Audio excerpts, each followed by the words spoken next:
Hi, I'm Paul Goyette of Goyette Associates, and I'm here to talk about the Ray Rice incident, and not all the psychobabble that's going on sports talk radio.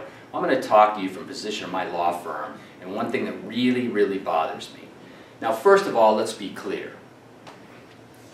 No one here, myself in particular, with 4 daughters, am I in favor of domestic violence at all. Mr. Rice's conduct is reprehensible, and he deserves a significant penalty.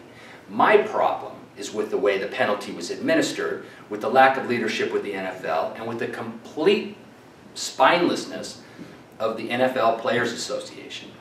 The Employee Association, just like the 125 that we have, that are supposed to look out for their members when they have leprosy, when they smell, and when no one else gets near them, when they look that bad. So here's what we know. We know Ray Rice was in Atlantic City with his then girlfriend, Janae Palmer, in February of this year, 2014. They got in an argument, there was a fight in the elevator, most of you have probably seen the video at this point. He is charged some number of months later with a 3rd-degree felony assault, domestic violence, in New Jersey. New Jersey, like most states, has a diversion program. What that means for domestic violence cases, and they do it in drug cases too if it's your first offense, is you get diversion, which means you get a program, a rehabilitation program, and if you complete it and you complete your probation, the case in essence goes away. He was charged, he was actually indicted by the grand jury in New Jersey, 3rd-degree felony. He, like most first-time domestic violence offenders, and he was eligible for this, even though it was a felony charge, he was eligible for diversion. He took advantage of diversion and began going through the diversion program, which, as I understand it, in New Jersey consists of anger management classes and other things he had to do to figure out why he snapped and to avoid it from ever happening again. He was going through that program. Now, in the meantime, he and his then girlfriend Janae, they get married in May of this year, and after Mr. Rice is on his road to his program through diversion, in July of this year, the NFL hands down its penalty after doing its investigation and decides on a 2-game suspension for Ray Rice, a 2-game suspension. Now, I'm not here to say whether a 2-game suspension is too much, not enough. Well, I am here to say, I'll say, it's probably not enough. 2 games is probably light for that. 2 games is probably not enough, but it doesn't really matter for my purposes here. The penalty was done. Mr. Rice and his wife, at different points along the way, met with his employer, the Baltimore Ravens. They met with the league. They met with Roger Goodell. This was a done deal. This was done. This was over. He lays down, the league lays down a 2-game suspension on Ray Rice, and everybody's moving forward. So we think. Well, simultaneously, the NFL has a completely inconsistent, inept policy on disciplining its players. At the same time, it disciplined a player a whole year for having any level, for having trace levels, actually, of marijuana in his system. The leading receiver from the NFL last year gets a 1-year suspension. Roger Goodell and the league are taking a lot of public criticism for the 2-game suspension for Ray Rice. So what did they do? What did they do?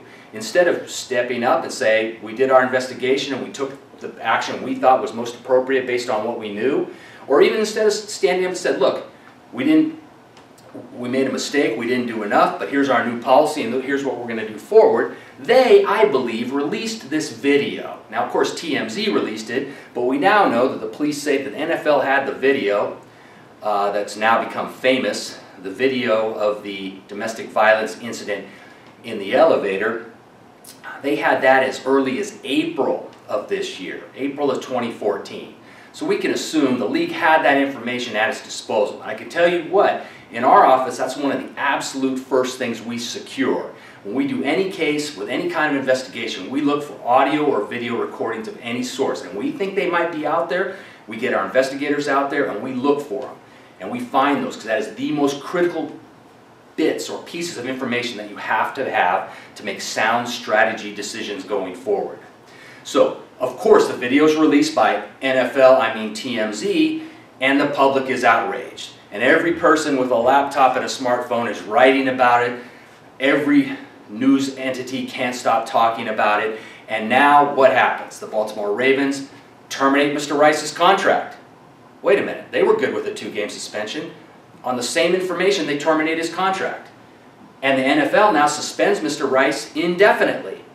Now, doesn't this smell of double jeopardy to you? It does to me. It bothers me. And what is the Players Association doing?